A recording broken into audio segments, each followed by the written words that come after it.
அருட்கருணையினால் பங்குனி மாதம் என்றாலே எல்லாருக்கும் தன் குலதெய்வத்தை வணங்கக்கூடிய ஒரு பெரிய கடமை இருக்கும். அப்பேற்பட்ட ஒரு மாபெரும் கடமையில் நேற்று பங்குனி உத்திரத்தில் எல்லாரும் குலதெய்வங்களை வணங்கியிருப்பீங்க. அத்தனை வணக்கத்துக்குரிய ஒரு பெரிய கடமை இருந்த போதிலும் வழிகாட்டு மாளிகைப்பாறை கருப்பசாமி திருக்கோயிலுக்கு வந்து வாக்கு கேட்பது ஒரு பெரிய பாக்கியம் என்று கருதி இங்கே வந்திருக்கிற எல்லா பக்தர்களுக்கும் இந்த கோயில் நடக்கிற ஒவ்வொரு அருள்நிலை காட்சிகளையும் யூடியூப் சேனல் மூலமாக உலகமெங்கும் பார்த்து மனதுக்குள்ளே பிரார்த்தனை செய்து கொண்டிருக்கிற எல்லா பக்தர்களுக்கும் உங்கள் எல்லாருடைய எண்ணங்களும் ஆனந்தமாக நிறைவேறி இந்த பூவுலகில் நீங்கள் எல்லாரும் புனிதமாக வாழ வேண்டும் என்று கருதி உங்களுக்காக பிரார்த்தனை செய்து கொள்கிறேன்.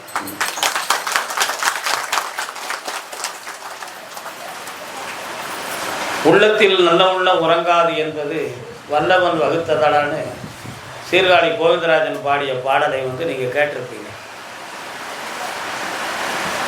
நல்ல உள்ள உறங்காதுன்னா என்ன அர்த்தம்னா, அதாவது அவருடைய கேரக்டருக்கு எழுதினாரா இல்லாட்ட உலகத்துக்கு எழுதினாராங்கிறதுலாம் பின்னால். அதுக்காக உறங்காதவன் உள்ளவங்க எல்லாமே நல்ல உள்ளவன்னு நம்ம முடிவும் எடுக்க முடியாது. என்ன ரொம்ப ஆழ்ந்து சிந்திச்சா என்ன அர்த்தம் அப்படின்னு சொன்னால், ஒரு மனிதன் தனக்கு ஒரு நன்மை நடக்கணும்னு நினைக்கிறான். அப்படி நன்மை நடக்கணும்னு நினைக்கிறத அவன் நல்ல உள்ளம்னு கருதுகிறான். அது நடக்காத பட்சத்தில் அவன் உறங்காமல் தவிக்கிறான். இதுதான் மன இயல்.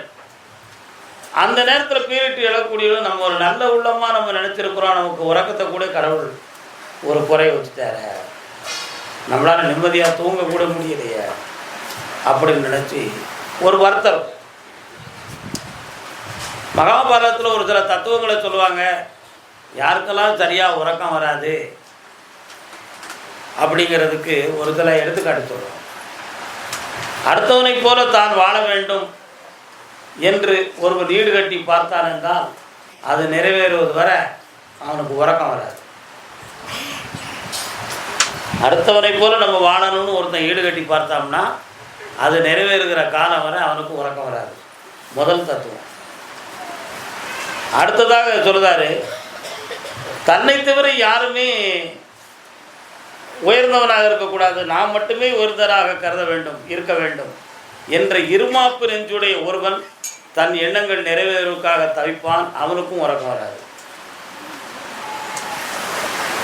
மூன்றாவதாக ஒருத்தருக்கு முக்கியமான ஒருத்தன் அவன் தான். இந்த மூன்றாமத்தா வரவன் அவன் எப்படிப்பட்டவன்னா, சதா காலகட்டமும் பிரத்தியாரை பற்றியே ஆராய்ச்சி பண்ணிக்கிட்டே இருக்கிறவன். அடுத்தவன் அவன் இப்படி இருக்கான், இவன் அப்படி இருக்கான், இவனை இதை செய்யணும் அதை செய்யணும்னு சொல்லி இப்படி ஒவ்வொன்றா பிளான் போட்டு இவனை கெடுக்கிறது எப்படிறான்னு ஒருத்தன் எப்பொழுது துரியோதனனை மாதிரி யாருக்கு உள்ளம் இருக்கிறதோ அவன் உறங்கவே மாட்டான். அவன் உறங்கவும் மாட்டான், வீடு அடங்கி இருக்கவும் மாட்டான், சந்தியில் உட்கார்ந்துருப்பான். இந்த மூன்று பேர்கள் ரொம்ப முக்கியமானவங்க.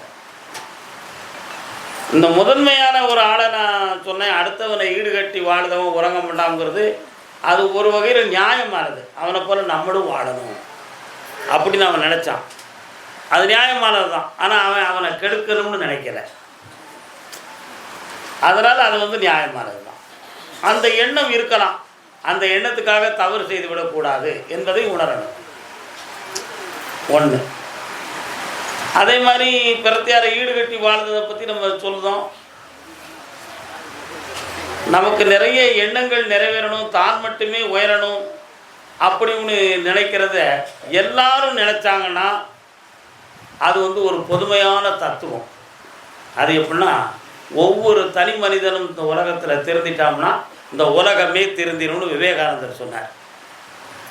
ஒவ்வொரு தனி மனிதனும் திருந்திட்டோம்னா இந்த உலகம் திருந்திடும், இந்த உலக மக்கள்லாம் சரியாக இருப்பாங்க, நல்லா இருப்பாங்க அப்படின்னு விவேகானந்தர் ஒரு அற்புதமான ஞான வாக்கு சொன்னார்.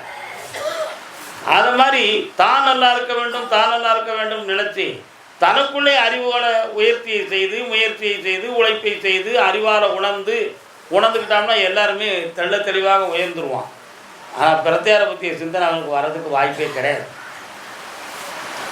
இந்த மாதிரி உள்ள சூழ்நிலைகள் இப்படி மூன்று விதமான தத்துவங்களின் அடிப்படையில் தான் உள்ளத்தில் நல்ல உள்ளம் உறங்காது அப்படிங்கிற ஒரு நிலைமைகளை வந்து நம்ம சொல்லியிருக்கோம்.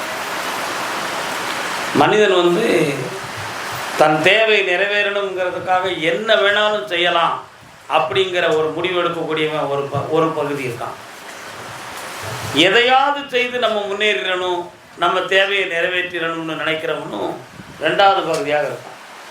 மூன்றாவதுதாக ஒருத்தன் எவ்வளவோ முயற்சி பண்ணி பார்த்தா முடியல, நம்ம கடவுளே நமக்கு தரட்டும், அது ஒரு பொறுத்து இருப்போம் அப்படி நினச்சி இருக்கிறவன் மூன்றாமத்த மனிதனாக இருக்கான். ஆனால் இவங்க எல்லாரையுமே பகவான் தான் படைச்சிருக்கான். ஆனால் அவங்களுக்குள்ளே இந்த ஏற்றத்தாழ்வு ஏன் வந்துச்சுன்னு கேட்டால் அதுக்கு ஞானிகள் மூலமாக கிடைக்கிற பதில் அவன் செய்து வந்த கர்மாக்கள், அவன் வந்து எடுத்து வந்த ஏடுகள், அவன் எடுத்து வந்த பிறவிகள். இதுதான்.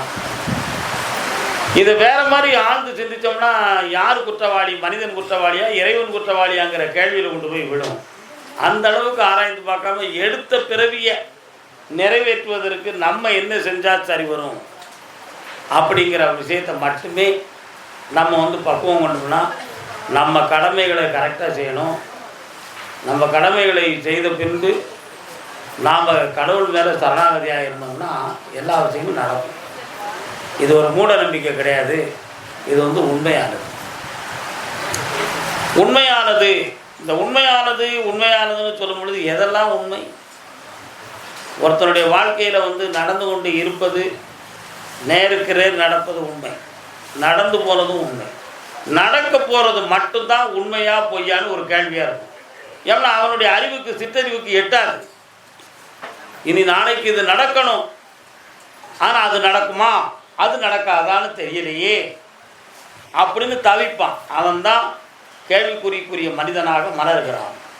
அவன்தான் அந்த விஷயம் நடக்குமா நடக்காதா அல்லது உங்களால் நடத்தி வைக்க முடியுமா, இந்த கேள்வியை நோக்கி தான் எல்லாரும் படையெடுத்து வழிகாட்டு மாளிகைப்பற கருப்பசாமியை நோக்கி வந்திருக்கிய. இதுதான் உண்மை. இந்த எண்ணங்களை நம்ம வந்து நிறைவேற்றுவதற்கு தான் எல்லாம் வல்ல இறைவன் நம்முடைய ஆன்மாக்குள்ளே இருந்து நம்மளை வந்து பக்குவப்படுத்தணும். நம்முடைய கர்மாக்கள் மூலமாக பலன் கிடைக்கணும்னு நினச்சா அவ்வளோ சீக்கிரமாக நடக்காது. கர்மாவின் வெப்பங்கள் அதிகம் இருக்கும் பொழுது கைக்குடையை கொடுத்து காத்து ரட்சிக்கின்றதை போல கடவுளுங்கிற ஒரு சக்தி குருமார்கள் மூலமாக நமக்கு நல்ல வாக்குகளை கொடுத்து ஒரு துணையை கொடுத்து நம்மளை வாழ வைக்கிறதுக்கு அது வந்து உதவியாக இருக்கணும். அந்த உதவி வருவதற்கு எண்ணங்கள் ரொம்ப முக்கியம். எல்லாருமே சொல்லிடுவீங்க, அன்னையும் பிதாவும் முன்னறி தெய்வம். குழந்தைகள்லாம் அப்பனையும் அம்மையவும் தெய்வமாக மதிக்கணும்னு பிள்ளைகளுக்கு சொன்னதாக நம்ம கற்பனை பண்ணிக்கிட்டு இருக்கோம். அவ்வையாரம்மா அப்படி சொல்லவே இல்லை. அன்னையும் பிதாவும் முன்னறி தெய்வம் அப்படின்னா என்ன அர்த்தம்? குழந்தைக்கு தெய்வத்தை நீ அறிமுகப்படுத்தும் பொழுது நாங்கள் தான் உனக்கு தெய்வம்னு அறிமுகப்படுத்தணும். அப்படின்னா எப்படி அறிமுகப்படுத்த முடியும்? நான் நேற்று களவான்ட்டு வந்து 4 இளநீ கொடுத்தேன், நான் தான் உனக்கு தெய்வம் அப்படின்னு அறிமுகப்படுத்த முடியுமா? இல்லை ஒரு இடத்துல நான் கொள்ளையடித்து வந்தேன்டா உன்னையை காப்பாற்றுறதுக்கு நான் தான் உனக்கு தெய்வம்னு பெத்த பிள்ளைகிட்ட ஒருத்தன் சொல்ல முடியுமா? முடியாது. தவறு செய்துவிட்டு தன்னை தெய்வமாக தன் பிள்ளைகளிடம் காண்பிக்க முடியாது. உண்மையா இல்லையா? அப்போ பிள்ளைகள் தெய்வமாக கருதும் அளவிற்கு பெற்றோர்கள் நடக்க வேண்டும். அதைத்தான் அந்த அம்மா சொல்லிச்சு, அன்னையும் பிதாவும் முன்னறி தெய்வம் அப்படின்னு சொல்லி. அப்போ தகப்பனும் தந்தையும் தெய்வத்துக்கு சமமாக இருந்தால்தான் அந்த பிள்ளைகள் நம்மை மதிக்கும் என்பது தான் இதனுடைய விளக்கம். இந்த விளக்கம் வந்து ஏன் இதெல்லாம் இந்த அம்மா சொல்லுச்சின்னு நான் ரொம்ப ஆராய்ந்து பார்த்தேன். கந்த புராணத்தை எடுத்து பார்த்தேன், சிவபுராணத்தை எடுத்து பார்த்தேன். சாதாரணமாக இன்னைக்கு வந்து கோடிக்கணக்கான மாம்பழங்கள் நம்முடைய இந்தியாவில், தென்னிந்தியாவில், வட இந்தியாவில் மலர்ச்சி கிடக்கு. ஹைப்ரேட்டில் வேறு மாம்பழங்கள் பழுத்து கிடக்கு. நாளைய உலகத்தில் பனைமரத்தில் மாம்பழம் காய்க்கக்கூடிய அளவுக்கு விஞ்ஞானம் வந்துடும். இல்லை, அந்த அளவுக்குலாம் நம்முடைய விஞ்ஞானத்தின் வளர்ச்சிகள் வளர்ந்து கொண்டு இருக்கிறது. எத்தனையோ விதவிதமான பழங்கள்லாம் உலகத்தில் இருக்கிற ஞானப்பழம்னு சொல்லி ஒரு பழத்தை ஒரு புராணத்தில் அறிமுகப்படுத்தி அந்த ஞானப்பழத்துக்காக நீ உலகத்தை சுற்றி வரணுங்கிற ஒரு சம்காரமான ஒரு மனித இயல் சம்பந்தமான ஒரு போட்டியை உருவாக்கி அதில் குமரக்கடவுளாகிய முருகப்பெருமான் போய் உலகத்தை மயிலேறி சுற்றி வர இயலாத கணவதி வந்து தாயும் தந்தையும் தான்ப்பா தெய்வம்னு சொல்லி தகப்பனையும் தாயும் சுற்றிட்டு மாம்பழம் வாங்கியதாக நம்ம ஒரு புராணம் படிச்சிருக்கிறோம். இது ரொம்ப விரிவாக சொல்லணும், மூடநம்பிக்கையை வளர்க்க யாரும் நினச்சிடாதீங்க. இதுக்கு உள்ளதான் ஒரு பெரிய விஷயமே இருக்குது, அதான் சொல்ல முடியல. தாயும் தகப்பனும் உலகம் அப்படின்னு சொல்கிறதுக்கு அன்னையும் பிதாவும் முன்னறி தெய்வம்னு முதல்ல சொன்ன வார்த்தையை விநாயகர் புரிந்து கொண்டு சுத்தினாரா இல்லையாங்கிறத பார்த்தா விநாயகருக்கு அது சார்தான். ஆனால் உலகத்தை யார் சுற்றி வருகிறார்கள்னு சொன்ன ஒரு கேள்வியின்படி விநாயகர் சுற்றியது சரியானா அது கேள்விக்குரிய விஷயம் தானே தவிர அது சரி தவறுன்னு நம்ம விடை சொல்றதுக்கு நமக்கு முடியாது. உலகையெல்லாம் மயிலேறி சுற்றி வந்த எம்பெருமான் முருகன் உலகத்தை நான் தான் முதலில் சுற்றி வந்தேன், கனி எனக்குத்தான் என்று ஏகவசனம் கூறினார். இல்லையப்பா தாயும் தந்தையே உலகம்னு சொல்லி அவர் விநாயகர் கனியை வாங்கிட்டார். முருகனுடைய வாக்கு போட்டியில் பங்கிடப்பட்ட என் முன்னிலா இது சரியா தவறானு என் முன்னிலையில் வழங்க வேண்டிய கனியை தனித்து முடிவெடுத்து தாங்கள் கொடுத்தது தவறுதானேன்னு கேட்டார். யார? பரமேஸ்வரனையும் பார்வதியும் கேட்டார். இதெல்லாம் புராணத்தில் மறைக்கப்பட்ட உண்மைகளை நான் வெளியே சொல்லிக் கொண்டிருக்கிறேன். அப்படி கேட்கும் பொழுது அவர் செய்தது என்ன தவறு அப்படின்னு முருகன்கிட்ட கேள்வி கேட்கிறார். முருகன் அதுக்கு அருமையான பதில். உலகத்தை சுற்றி வருகையில் நான் கண்ட காட்சிகளெல்லாம் விநாயகன் கண்டாரா? உலகத்தில் நான் எல்லா பக்கமும் சுற்றி வந்தேன், நான் கண்ட காட்சிகளை விநாயகர் பார்த்தாரா அப்படின்னு ஒரு கேள்வியை எழுப்பினார். யாரு? வேலவன். அப்படி எழுப்பிய உடனேயே விநாயகா நீ பார்த்ததையெல்லாம் சொல்லு பார்க்கலாம் அப்படின்னு சிவன் சொன்னதாக புராணத்தில் இருக்கு. நல்லா நீங்கள் புரிஞ்சுக்கணும்.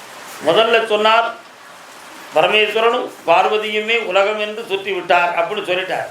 ஆனால் அதுக்கு அடுத்து ஈசன் கேட்பதாக புராணத்தில் சொல்கிறாரு, நீ பார்த்ததெல்லாம் சொல்லுங்கிறாரு. அப்போ அவர் எங்கே போனார்னு யாருக்குமே நமக்கு தெரியாது, புராணத்தில் எழுதவும் இல்லை. ஆனால் விஷயத்தை நீ பார்த்ததையெல்லாம் சொல்லு அப்படின்னு ஒரு கேள்வி சொன்னார். ஏன்? முருகனை சமாதானப்படுத்துறதுக்கோ அல்லது ஒரு கேள்விக்கு அவன் தகுதியானவன் தான் விநாயகன் என்பதை மெய்ப்பிப்பதற்காகவோ இந்த வார்த்தையை கூறியதாக புராணத்தில் சொல்லுது. பார்த்ததெல்லாம் கூறும் பொழுது எங்கே என் திருமுகத்தை பார்த்து நீ சொல்வாயாகன்னு சொல்லி நெற்றிக்கண்ணை பார்க்க சொல்கிறாரு சிவபெருமான் விநாயகர் மூர்த்தியை. விநாயகர் சிவனுடைய நெற்றியை பார்க்கிறார். என்ன நடக்கு? முருகன் என்னவெல்லாம் பார்த்துட்டு வந்தாரோ அது எல்லாமே நெற்றிக்கண்ணில் விநாயகனுக்கு காட்சியாக சிவபெருமான் காட்டுகிறார். இது நீங்கள் சிவனுடைய சக்தின்னு நீங்கள் சொல்லிடுவீங்க. சக்திங்கிறது சரிதான். ஆனால் தான் செய்த தப்புக்காக அந்த சக்தியை பயன்படுத்தி விநாயகர் பார்க்காததை பார்த்ததாக மெய்ப்பித்து கூறியது நமது நீதியின்படி சரிதானான்னு கேட்டால் அது எல்லாரும் உள்ளத்திலும் ஓடிக்கிட்டு இருக்கக்கூடிய ஒரு கேள்வி தான். அது தப்பு சரிங்கிறது நம்ம சொல்லக்கூடாது. எல்லாரும் உள்ளத்திலும் அப்படி ஒரு கேள்வி வந்துடும். இதை வேலவன் மறைமுகமாக பார்த்தார். ஈசன் தன்னுடைய முகத்தில் தான் கண்ட காட்சிகளை விநாயகனுக்கு காட்டி கொடுக்கிறார் என்ற விஷயத்தை பார்த்த உடனேயே முருகனுக்கு மனவேதனை ஏற்பட்டது. எப்படி ஏற்பட்டது? பெற்றோராக இருந்தும் பிள்ளையில் ஒருவன் சிறந்தவன் மற்றொரு சிறந்தவன் இல்லை என்று ஒரு பேதத்தை உருவாக்கி தான் செய்த குற்றத்தை மெய்ப்பிப்பதற்கு இந்த சக்தியை பயன்படுத்திய உங்கள் காரணத்தினால் இனி உங்களோடு நான் இருக்க மாட்டேன் அப்படின்னு சொல்லி உடைகள் எல்லாத்தையும் கழட்டிட்டு கோவணத்தை கட்டிட்டு ஒரு மரத்தில் இருந்து விழப்பட்ட ஒரு சாதாரண ஒரு தண்டு ஒரு கம்பை மட்டும் எடுத்துக்கிட்டு பழனிமலைக்கு போயிட்டார். போய் உச்சி நின்றார். தண்டோடு நின்று காட்சிக்கு பேர் தான் தண்டாயுத பாணின்னு காட்சி. தண்டோடு நின்றதற்கு தண்டாயுத பாணி. சக்கரபாணின்னு எம்பெருமான் மகாவிஷ்ணுவுக்கு ஒரு பேர். ஏன்? சக்கரத்தை சுமந்து கொண்டு அவன் காட்சியளித்த பாணி. பாணி என்றால் முறை என்பது பொருள். சக்கரத்தோடு நின்றதெல்லாம் அவருக்கு பேர் சக்கரபாணி. பாரத போரில் சங்கை எடுத்து பாஞ்சசன்யம் என்னும் சங்கை எடுத்து ஊதினான் யாரு? கிருஷ்ணர். அதனால் அவருக்கு பேர் சாரங்கபாணி. சாரங்கன்னா யாரு? சாரங்கன் என்பது சங்கு. அப்போ ஒவ்வொரு பொருளையும் கையில் வைத்திருப்பதற்கு அவதாரத்தின் மகிமையான பெயர் வைத்தது போல இவர் தண்டு வைத்ததுனால் இவருக்கு பேர் தண்டாயுத பாணி அப்படின்னு ஒரு பேர். இந்த பேரை வச்சு பழனிமலையில் இருக்கும் பொழுது எல்லாரும் போய் அவரை நீ அம்மா அப்பாவோட சேரணும்னு அவை போய் சொல்கிறா. எல்லாருமே சொன்னாங்க. ஆனால் முருகப்பெருமானுடைய மனசு தாங்கவே இல்லை. தனியவே இல்லை. இவனை சாதாரணமாக சமாதானப்படுத்துவதற்கு ஒரே ஒரு வழி. என்ன வழி அப்படின்னு பார்த்து எல்லாரும் வைகுண்டம் சென்று எம்பெருமான் நாராயணன்ட்ட போய் முறையிட்டாங்க. ஏன் நாராயணனுக்கு மட்டும்தான் ஒரே ஒரு குணம், தாயுமாகவும் இருப்பான், தந்தையாகவும் நடப்பான். அறிவில் தந்தையாக இருப்பார், மனதில் தாயாக இருப்பார். அதனால தான் ஞானிகள்லாம் சொல்லுவான், என் மனம் என்னும் தாயும் என் அறிவென்னும் தந்தையும் என் ஐம்புலன்கள் என்னும் பிள்ளைகளாக பெற்று என்னை வாழ வைக்கும் கருவிகளே ஞானமாகும்னு சொன்னார். மனதை தாயாக, அறிவை தந்தையாக, இந்த ஐம்புலன்களை இந்த தாயும் தந்தை இருவரும் வாழ வைக்கின்ற கருவிகளாக 5 பிள்ளைகள், மெய் வாய் கண் மூக்கு செவி என்னும் 5 பிள்ளைகளும் இந்த மனம் அறிவு என்னும் தாய் தந்தைக்கு பிள்ளைகள் அப்படின்னு சொன்னார். அந்த குலத்தை கொண்டவர் மகாவிஷ்ணு. மனதை தாயாகவும் அறிவை தந்தையாகவும் மெய்வித்து வாழ வைக்கிற தரம் கொண்டவன் மகாவிஷ்ணு. அதனால் திருமானே, முருகப்பெருமானை சரி செய்து மீண்டும் இந்த குடும்பத்தோடு இணைக்கணும்னு சொல்லி சமாதான நிலைகளை கொண்டு திருமான்கிட்ட ஏற்றினோடனே அவர் இணைஞ்சாலும் ஆயிரக்கணக்கான பசுமாடுகளை எல்லாம் தன் பக்கத்தில் எடுத்துக்கொண்டு புல்லாங்குழலை வாசித்து அப்படி மாடு மலை கன்றோடு போகிறார். அப்படி பழனிமலையுடைய அடிவாரத்தில் போய் நின்று விட்டு, முருகா என்னப்பா தண்டாயுத பணியாக நிற்கிறேன்னு கேட்டார். ஒரு கேள்வி, அந்த ஒரு கேள்விக்குள்ள பதிலில் தான் ஞானமே இருந்துச்சு. தண்டபாணி தேசிகர் ஞான பழத்தை பிழிந்து அப்படின்னு ஒரு பாட்டு இருக்கிறார். அந்த பாட்டை நீங்கள் திருவிளையாடல் பாட்டத்தில் கேட்கலாம். அந்த பாட்டை பாருங்கள். ஏன் இப்படி 2 கொண்டு இங்குற்றோர் ஆண்டியானாய் அப்படி அந்த பாடலில் வரும். அவர் ஏன் அந்த தண்டு கொண்டு இருக்கிறீ ஏன் அப்படின்னு கேட்டதுக்கு ஒரு பதில் அருமையாக சொன்னார். மாமா, இந்த தண்டாகிய இந்த கிளை, இந்த கம்பு ஆழ்ந்து அகன்ற விரிந்து படர்ந்த பசுமை நிறைந்த ஒரு மரத்தில் இருந்தது. அந்த மரக்கிளையிலிருந்து ஒடித்து தனித்து கொண்டு வந்து நான் வைத்திருக்கிறேன். ஏன்? அந்த மரம் என்னும் குடும்பத்தை விட்டு அகன்று தனித்து வந்ததுக்கு அடையாளமாகவே இந்த தண்டை வைத்திருக்கிறேன். அதை போல சிவலோகத்தில் என் தாய் தந்தை உற்றார் உறவினர் அனைவரையும் பிரிந்து நான் தனித்து நிற்கிறேன் என்பதை காட்டுவதற்காகத்தான் இந்த தண்டோடு நின்றேன்னு சொன்னார். இதான் அந்த நம்ம என்ன காக்காயும் எதையும் 10க்காக கம்பு வச்சிருந்தாரு கிடையாது. தான் துறவி என்பதை மரமென்னும் ஒரு அகன்ற வாழ்க்கையில இருந்து பிரித்து